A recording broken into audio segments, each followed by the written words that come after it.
Hello everybody, welcome back, finally. Thanks for bearing with me throughout a couple of weeks of not really making anything. And that's actually sort of what I want to talk about in this video.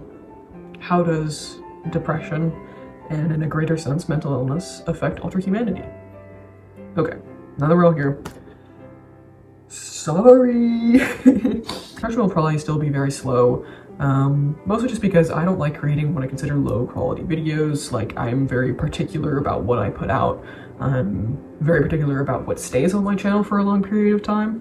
That's just who I am as an individual. I have lots of things lined up. It's just, you know, getting myself to recording and then editing videos. But I really enjoy talking with y'all. I enjoy this community that I'm starting to build, and I'm really excited to continue to interact with the community here on YouTube after leaving the community that I built on TikTok that I was very fond of.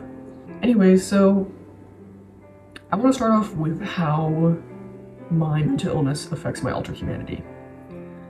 A lot of my non-human identities are actually caused by mental illness as well, you know, whether that be through actual mental illness or through trauma, but also that means that they are consistently affected by my mental illness in my everyday life.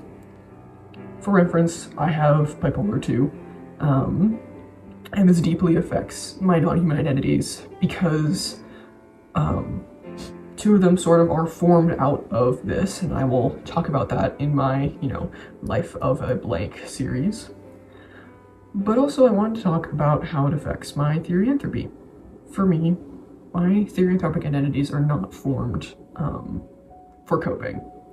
It's just who I am. It's how I was built, how I was raised, down to my very genes.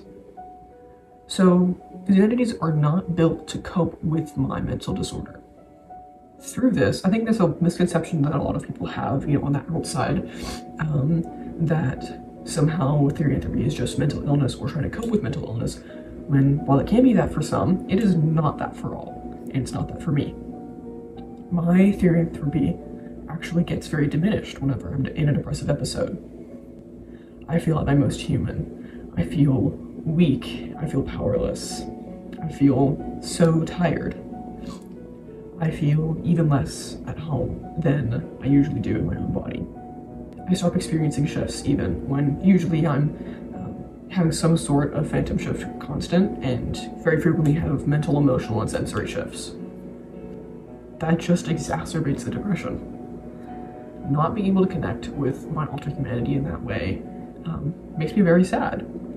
It makes me feel even more dysphoric of my body. And I'm sure that's the case for a lot of you as well. Especially when it comes to physically expressing yourself. I know a lot of physically disabled Alterhumans out there are incredibly hindered by their disability in expressing themselves in a way that feels right to them. I do have a video coming out eventually. It's already written, it gets totally scripted, but I have a video that is about how to make quadropics more accessible to those with physical disability, you know, to several different severities. So hopefully that will be helpful to some of you guys, because I want everyone to be able to feel comfortable expressing themselves and to feel comfortable in their bodies to some extent. Anyways, yeah, depression dulls my therianthropic identities a lot and kind of forces me more into human mindset because of how sad I am, and because my types do not experience depression since, you know, unless an animal is, you know, usually unless an animal is going through some kind of severe abuse, or has some, you know, shorter term trauma, like the loss of a pack member, they're not depressed. They don't have bipolar disorder. So it just makes me feel even more human, which then disconnects me even further, which makes me feel even more human, and it goes on. It's just a positive feedback loop. And of course, mental illness can be very tied into people's identities. A lot of prey animals might experience anxiety. A lot of territorial animals might experience anger issues. They can be tied to each other. Your anxiety can cause you to be a rabbit, but it also might be that being a rabbit causes you to have anxiety. It's different for everybody, and it's best not to make assumptions. When it comes to meeting and interacting with those, who have their mental illness affect their Alterhuman identities. And honestly, there are a lot of identities that can be caused by mental illness. A lot of those who are coping kin or coping link, that's because they're coping with whatever is going on in their lives. Coping kin being an involuntary sense of coping, and coping link being voluntarily identifying as something to cope. There's also those whose identities might be formed from trauma.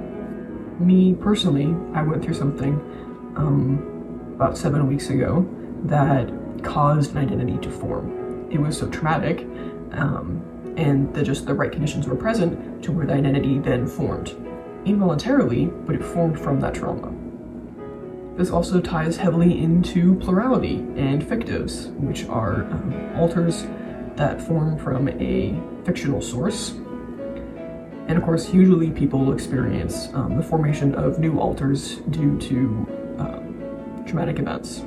Though I know this isn't the case for all systems, and of course, feel free to correct me on anything I say on systems and plurality because I'm just not in that scene. You know, some schizospec illnesses that also can cause or affect Alterhumanity. So when I say schizospec, that is the spectrum of schizophrenic disorders, so schizoaffective disorder, actual schizophrenia, and then there are some disorders like clinical zoanthropy that also fall under this. You know, people experiencing hallucinations and delusions. Technically, I fall under the spectrum, but I don't think it's severe enough to where it is diagnosable or a real issue to me. But I just want you guys to know that, so I'm not just spewing whatever. I actually do experience hallucinations regarding my Alterhuman identity. I guess really what I want, those who are watching to take away from this video, either is that, hello, I see you, you are seen, you are valid, or, hello, there are people in the community who experience their identities similar to this, and you should try to further understand them through this lens instead of making assumptions based on your own worldview that might not have the same life experience as that individual, and that's okay.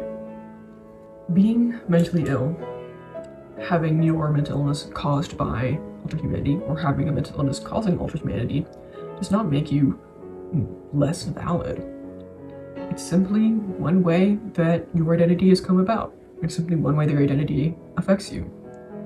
You're not somehow less serious because you're coping link. You're not somehow too weird because you are a clinical zoanthrope. We're all Alterhuman. Bam. Community, right there. We're all Alterhuman. I think part of what makes our community so beautiful is that we have such a wide range of experiences. Feel free, if you're at all comfortable, to share how mental illness and your Alterhumanity are related or affect each other in the comments. Find community, share experiences, build confidence in, wow, this is who I am, and that's okay, because I'm bipolar, and that's okay. I'm a coyote, and that's okay. I experience hallucinations from my bipolar about being a coyote, and that's okay. I'm still valid. I'm still just as part of a community as y'all are. And you guys are just as much a part of the community as I am. I don't know if a lot of this made any sense. I'm really tired. Things have been really, really rough recently. And definitely still expect, less videos. However, I do have some art coming up. So, I'll see you all in the next one. Have a wonderful day.